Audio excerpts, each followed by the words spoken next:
लड़की क्यों तुमको प्यार करना बंद कर देती है। स्टार्टिंग में केमिस्ट्री रोमांस सब कुछ बहुत अच्छा रहता है, बट धीरे धीरे प्यार इंटरेस्ट क्यों खत्म हो जाता है और ऐसे में क्या कर सकते हैं जिससे कि इन सबको रीगेन कर सके।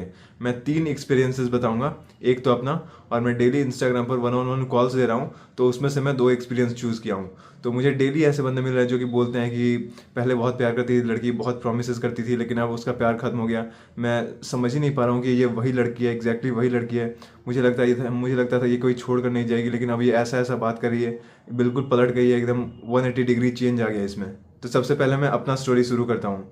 मेरा एक सक्सेसफुल गेमिंग चैनल था, गेम्स खेलता था, पेड कस्टम्स वगैरह, तो मतलब ठीक ठाक इनकम पॉकेट मनी टाइप का जनरेट कर ले रहा था। वहाँ पर एक लड़की मिलती है, तो गेम में मैं बहुत अच्छा था, तो गेम की लड़की मेरे से अट्रैक्ट हुई। तो धीरे धीरे टाइम स्पेंड करने लगा, हम लोग साथ में खेलने लगे, फिर कॉल्स पर भी, वीडियो कॉल्स पर भी। तो दिन का बहुत ज़्यादा टाइम उसके साथ स्पेंड करने लगा मैं। तो शुरू में तो मज़ा आया, क्योंकि सब कुछ नया नया रहता है, इंटरेस्टिंग लगता है। उसके बाद इवेंचुअली इंटरेस्ट फेड होना शुरू हुआ उसका। मैं बिल्कुल ऑफ ट्रैक हो गया था, यूट्यूब पर ध्यान नहीं दे रहा था, कभी अपलोड किया नहीं किया, कस्टम्स वगैरह खेलना बंद किया, प्रैक्टिस नहीं करता था।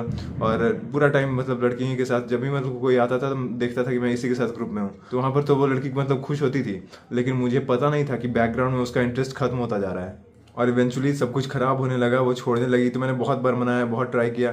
फिर मतलब जब खत्म होने वाला रहता है तो हम लोग मना ही सकते हैं। और वहाँ पर मुझे क्या करना चाहिए था कि मुझे वापस ऑन ट्रैक आना चाहिए था, खुद पर ध्यान देना था। तो मैं उसको मनाता रहा, खुद को इम्प्रूव नहीं किया।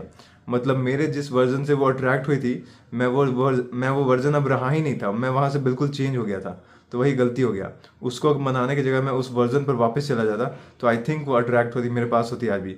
लेकिन कोई बात नहीं, जो होता है अच्छे के लिए होता है। अगर वो चली गई तो अच्छा हुआ, मैं नहीं तो मैं आज भी गेम ही में रहता। फिर सेकंड, ये मेरे इंस्टा 1-on-1 कॉल का है। एक बंदा था, कैमरामैन का काम करता था, बढ़िया उसका बिजनेस चल रहा था। तो वहाँ एक पार्टी शूट में गया था वो, तो शूट करना था उसको।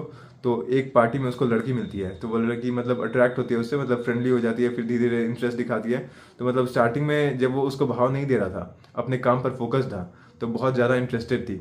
फिर लड़के को पता चलता है कि लड़की का बैकग्राउंड बहुत अच्छा है, इसके पापा बहुत रिच हैं, तो मेरा चांस बहुत कम है इसके साथ, तो वो खुद पीछे हट जाता है। तो वहाँ पर लड़की खुद सामने से चेज करती है। एक तो एज डिफरेंस भी 6 साल का था, लड़का 25 का, लड़की 19 की।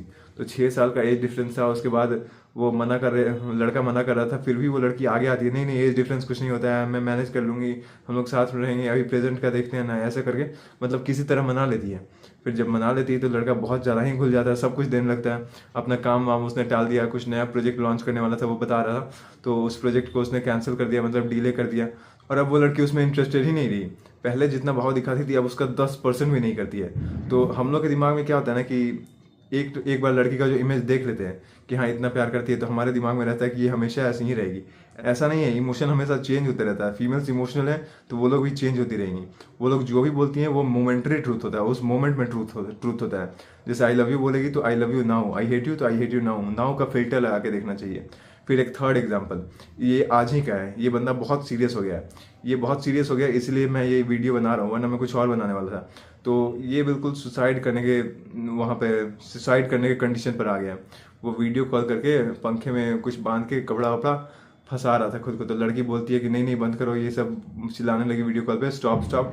तब जाके मतलब उसने छोड़ा नहीं, वो लटक ही गया, और उसके बाद से वो जो बांधा था गले में वो खुल गया, वो टूट गया, तो उस वजह से वो बचा है, ऐसा उसने बताया मुझे। तो ये बहुत सीरियस होता जा रहा है, और पैटर्न सेम है। हर टाइम तुम अपने पर्पस पे फोकस रहते हो, लड़की अट्रैक्ट होती है। जैसे ही लड़की अट्रैक्ट होती है, प्यार बढ़ता है, तो तुम पर्पस से डिस्ट्रैक्ट होते हो, और फिर लड़की अनअट्रैक्ट हो जाती है, मतलब डिस्ट्रैक्ट हो जाती है तुमसे। तुम लोगों ने भी ये नोटिस ज़रूर किया होगा, यही होता है मोस्ट ऑफ द सिचुएशन में। और अब मुझे इतना एक्सपीरियंस हो गया कि मतलब बंदे बताते रहते हैं कहानी, बीच ही में उनका क्योर बता देता हूँ कि मुझे मतलब मन में पता चल जाता है कि सॉल्यूशन क्या है, क्या क्या करना है। तो वो मतलब अपना बात पूरा नहीं करता है, तो मुझे आगे का बात पता चल जाता है कि अच्छा अब ये हुआ होगा, इतने टाइम में ये हुआ होगा, तो मैं पहले ही गेस कर लेता हूँ। तो इसका क्योर यही है कि तुम अपने मैस्कुलिन पर्पस पर जाओ। जब भी देख रहे हो कि लड़की का इंटरेस्ट कम हो रहा है, तो मतलब तुम्हारे साइड से कुछ कमी आ रहा है। अगर तुम अपने पर्पस पर लगे रहोगे तो इंटरेस्ट भी बना रहेगा। पर्पस से डाइवर्ट हुए लड़की पर फोकस करोगे तो लड़की तुमसे फोकस हटा लेगी। और अगर कम नहीं कर रहे हो और ज़्यादा ही कर रहे हो तब भी लड़की डिस्ट्रैक्टेड है, तो वो लड़की ही गलत है तुम्हारे लिए, वो किसी और में इंटरेस्टेड है, तभी तुमसे डिस्ट्रैक्ट हो रही है। और जो लोग भी इस उम्मीद में हैं कि लड़की को वापस अट्रैक्ट कर लें, छोड़ चुकी है लड़की, तो सबसे पहले नो कांटेक्ट खत्म करो बिल्कुल, और अपने पर्पस पर वापस जाओ। क्योंकि एक बार लड़की के मन में इमेज खराब हो गया तो वहाँ पर रिपेयर करना, रिबिल्ड करना बहुत मुश्किल होता है। हर लड़की के अंदर ये इनबिल्ट रहता है कि जिस इंसान के साथ है उसको टेस्ट करेगी, उसको अपने पाथ से, मैस्कुलिन पर्पस से डाइवर्ट करने का ट्राई करेगी। तुमको डाइवर्ट नहीं होना है। अगर तुम डाइवर्ट नहीं होगे तो वहाँ पर थोड़ा दुख दिखा देगी कि हाँ उसे दुख हो रहा है, रोना धोना कर देगी, लेकिन जब सोने जाएगी तब सेटिस्फाइड रहेगी, खुश रहेगी।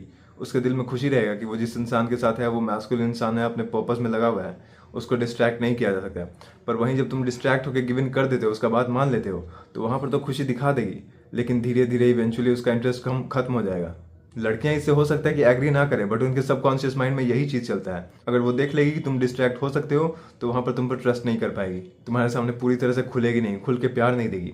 और वहीं जब देखती है कि तुम अपने पर्पस में लगे रहते हो तो और अट्रैक्ट होती है तुम्हारी तरफ। तुम टाइम भी कम दे रहे हो, जिससे केमिस्ट्री बना रहता है, अट्रैक्शन बढ़ता रहता है। और जब तुम लोग साथ आओगे, मिलोगे, तो वहाँ पर केमिस्ट्री बहुत ज़बरदस्त होगा। तो जो लोग भी ऐसे कंडीशन में फंसे हैं उनको मैं यही बोलूँगा, अपने पर्पस में लगे रहो और ज़्यादा फोकस के साथ लगो, वो लड़की वापस आ जाएगी। और अगर बहुत ज़्यादा इमेज खराब हो चुका है, एकदम मतलब अनरिपेयरेबल है, तो वहाँ पर वो चली जाएगी और उससे अच्छी कोई आएगी, आगे फ्यूचर में बहुत अच्छी आएगी। मेरे साथ ये हुआ है, हर बार जो भी लड़की आई है नहीं, वो पिछले वाले से अच्छी रही है, एक अपग्रेड रही है। तो मुझे ये प्रॉब्लम नहीं होता, मुझे ऐसा नहीं है कि मुझे दुख नहीं होता, दुख होता है कनेक्शन टूटने का, लेकिन मन में ये सेटिस्फैक्शन रहता है कि अगली जो आएगी वो पिछले वाली से अच्छी आएगी। और अगर तुम्हारे साथ भी कुछ ऐसा प्रॉब्लम है, तुम रिलेशनशिप में फंसे हुए हो, कुछ क्लैरिटी चाहिए या फिर कुछ आइडिया चाहिए, कुछ एग्जीक्यूट करना चाहते हो, तो तुम मेरे इंस्टा पर आ सकते हो 1-on-1 कॉल के लिए। वैभव.observes इंस्टाग्राम है, यूट्यूब के बायो में मिल जाएगा इंस्टा का लिंक, अभी मैं डिस्क्रिप्शन में पेस्ट नहीं कर पा रहा हूँ। तो thank you so much for watching, मिलते हैं कल।